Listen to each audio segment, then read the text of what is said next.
In today's video, I'm going to teach you how to add a pros and cons table to a Blogger website.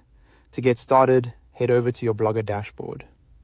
Once you're there, open the post where you want the pros and cons table to appear. If you're creating a brand new article, simply click New Post instead.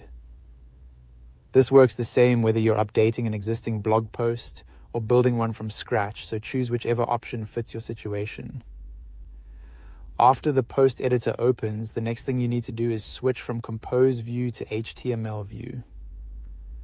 This is important because a pros and cons table like this is usually added using code, and Blogger needs to be in HTML mode so you can paste it in correctly. If you stay in Compose View, the code may not display the way you expect, or Blogger may treat it like plain text instead of rendering the table properly. Once you're in HTML View, paste in the HTML and CSS code for your pros and cons table. Make sure you place it in the part of the post where you want the table to appear. The HTML creates the structure of the table itself, while the CSS controls how it looks, including spacing, colors, borders, and overall styling. If your code includes both parts together, just paste everything carefully without changing the formatting. It's a good idea to avoid deleting any brackets, quotation marks, or lines by accident, since even a small change can affect how the table displays.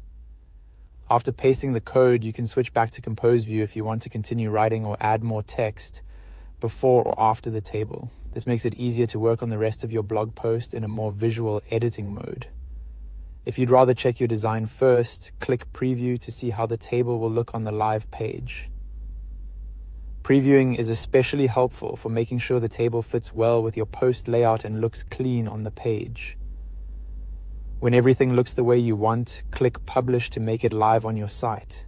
And that's it. You've successfully added a pros and cons table to your Blogger post. If you're using this for product reviews, comparisons, or recommendation articles, this can make your content much easier for readers to scan and understand. Thanks for watching, and I'll see you in the next video.